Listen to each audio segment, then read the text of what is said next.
Oke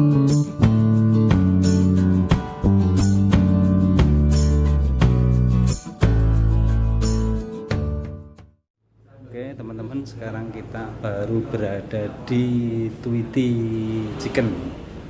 Gede ayamnya, mantap sambalnya. Sambalnya sambal hijau teman-teman. Dan kita tadi sudah merasakan betapa enaknya makan di sini. Ini recommended teman-teman.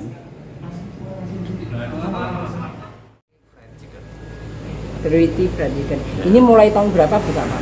22 Mei 2013. Konsepnya apa ini Pak? Konsepnya kita jualan ayam gitu aja. Pangsa pasar kita mahasiswa. Mahasiswa. Ya, aja. Buka jam berapa sampai jam berapa? Dari jam 10 pagi sampai 10 malam. Tapi khusus untuk Covid sampai jam 7 malam. Harga rata-rata berapa Pak? Harga paling murah 9.000 sampai 19.000. Ini kan enak, murah. Rahasianya apa Pak? Karena konsumennya mahasiswa itu murah, wareg. Rahasianya itu? Ya, itu aja. Jadi nggak perlu neko-neko, yang penting orang tuh enak, mesti cerita ke orang. Jelek pun juga cerita ke orang. Saya lebih senang kalau orang kesini bilang ini kurang, ini saya lebih senang. Tapi kalau orang kesini bilang wah ayamnya gede, sambelnya biasa. Pik yang kesini jam berapa Pak biasanya? Kalau mahasiswa masuk tidak ada jam makan, jadi sewaktu-waktu ada, tapi khusus untuk masalah Covid ini hanya jam makan jam 12 sama nanti sekitar jam 5. Ini kan harganya murah Pak. Ya. Padahal kan ayamnya besar. Bagaimana Bapak bisa mempertahankan harga itu dan kualitasnya? Kita sistemnya ambil, kalau boleh bilang sistem Cina, ambil untung sedikit tapi volumenya banyak. Sebulan bisa dapat untung berapa Pak rata-rata? Kalau normal ya 10-12 juta. Udah bersih Pak. Bersih. Kalau bahan Tapi selama Covid ini cukup untuk ikut makan gitu. Kalau bahan bakunya gampang Pak didapat. Bahan baku kita dari pasar langsung, jadi kita maksimal barang itu untuk 2 hari maksimal harus habis. Kalau resepnya dulu gimana bisa mendapatkannya? Resep pertama sebetulnya saya awal mula waktu booming yang tokoh kartun itu, yang suami istri itu. Nah, ketika saya mau masuk, udah nanti kita ke Solo, wah dengan manisnya, tapi saya nunggu 1 bulan 2 bulan tidak ada kabar. Tapi justru dengan penolakan, puji Tuhan, saya belajar dari Google gimana sih cara masak.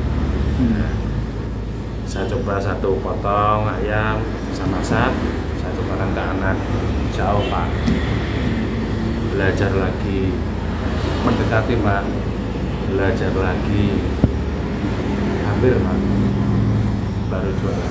Justru karena penolakan saya punya resep sendiri.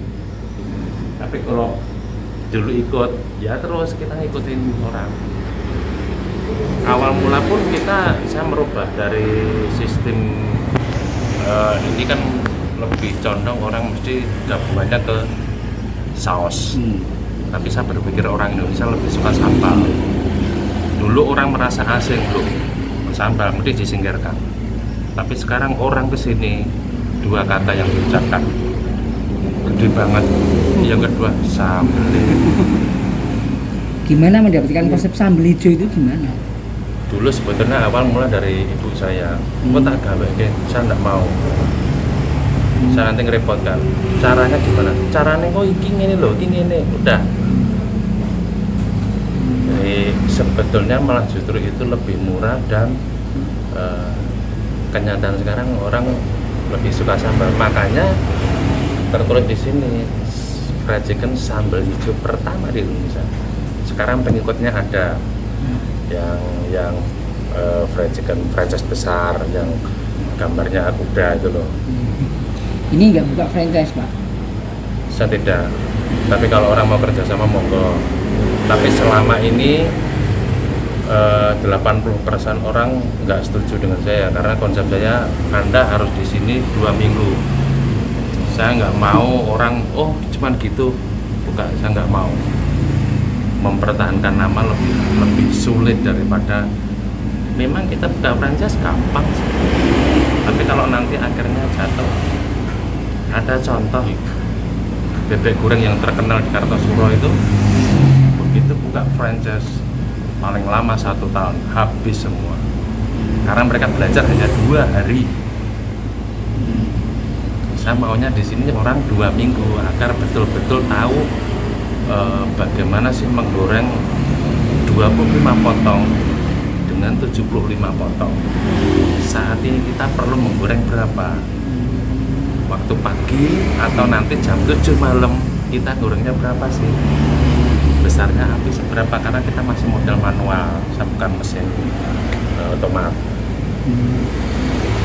Terus sekarang orang bisa mendapatkan semua di GoFood sama Grab. GoFood, Grab bisa. Harganya? Justru terkadang malah justru lebih murah kadang. Oh iya. Ya. Kenapa kok? Ketika mereka ada promo lebih murah. Terkadang juga malah driver sendiri ke sini order, nanti temennya yang datang, nih aku bayar kamu. Jadi bukan bayar ke kita tapi bayar ke driver karena lebih murah. Kalau kondisi saat ini lebih banyak yang langsung datang atau lewat Lebih banyak takeaway. Bahkan sekarang pun dalam masa COVID ini boleh dibilang penjualan hanya sekitar 30-40%. merosot ya Pak? Jauh, tapi walaupun merasa jauh, saya masih bersyukur masih diberi kesempatan untuk ikut makan. Karena banyak juga kan kita lihat sana kemari lah, banyak yang tutup. Harapannya apa Pak? Harapan saya nggak usah muluk-muluk, orang kesini puas cukup. Kalau puas mesti kembali. Ini dirakui. Oke. Kalau kita muluk-muluk gini ya, wah saya ingin kaya. Kalau sudah kaya apakah berhenti? Tapi kalau orang namanya puas, itu tidak ada puasnya. Pasti akan kurang ini. Kalau orang sudah gini loh, kita melayani orang lain itu melayani diri sendiri loh. Saya melayani Anda pasti dibayar saya. Dan satu lagi, kenapa saya harus standar di sini? Saya ingin standar ini tidak berubah. Sebagai contoh, ketika ada konsumen makan kok masih separuh, maaf saya nggak jijik sampai belakang saya jual. Saya harus menemukan apa masalahnya. Tapi kalau saya tanya ke orang, bisa saja udah kenyang kok Pak. Atau mungkin ya, kita kan cuma mau ngobrol di sini, tapi saya harus tahu persis kenapa tidak dimakan. Bukan karena kok bahkan sudah dibayar, tapi saya harus menemukan sampai belakang saya dulu. Oh basi, oh kurang kasih, oh kurang, harus ketemu. Sehingga kalau ada sebuah ulasan di Google juga, oh saya masih teringat dulu waktu kuliah, saya kemarin ke sana rasanya masih sama. Posisinya. Jadi saya nggak mau merubah, ada pola sebagian orang umpama jualan bakso 5 butir gitu. Laris kan 4 aja dah. Atau mungkin cara menanam nasi. Wah, tinggal 10 menit lagi. Biar dia nggak kelamaan, dah keluarin aja. Saya nggak mau. Standar saya seperti itu ya, seperti itu. Kadang orang nunggu 10 menit nggak sabar, ya sudah silakan pergi, nggak apa-apa. Lebih baik orang puas tapi besok kembali. Contohnya Pak Bambang, sampai ada temennya, apa itu saudaramu tuh Mas? Kenapa? Kok mesti ngajak ke sini? Nah itu mungkin Anda sendiri juga merasakan. Oh ini kurang sedikit, kok ini podo, itu mesti akan terjadi. Karena gini kan orang dari rumah sudah punya gambaran ya. Aku mau foto itu, wah ukurannya sekian, rasanya gini, sampai sini, lo kok cili-cili, itu mesti akan komentar.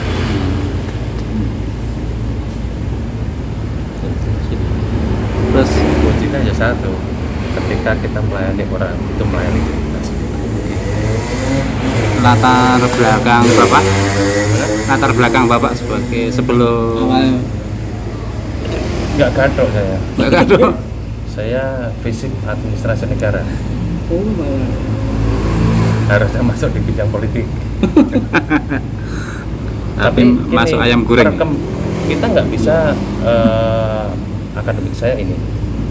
Ketika di lapangan kita melihat sebuah peluang yang luar biasa jalan. Di satu sisi dulu saya ini sekarang masih jalan untuk saya di rumah, saya pembuatan baju pengantin. Itu saya memulai juga dari nol. Saya nggak sekolah mode, nggak sekolah desain, tapi saya bisa membuat baju. Dari ambil peluang itu ya. Ya, jadi produk yang di rumah itu seperti kebayanya anak apa. Itu mulai juga dari nol, nggak bisa apa-apa. Kuncinya satu, Anda pesen kita buatkan, nggak cocok nggak usah dibayar.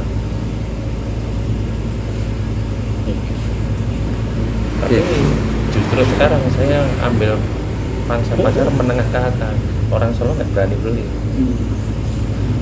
Karena di Klewer 1,5 juta dapat, aku minimal 2 juta. Oke. Terima kasih Pak. Pak Kur. Jadi kita juga kembali ke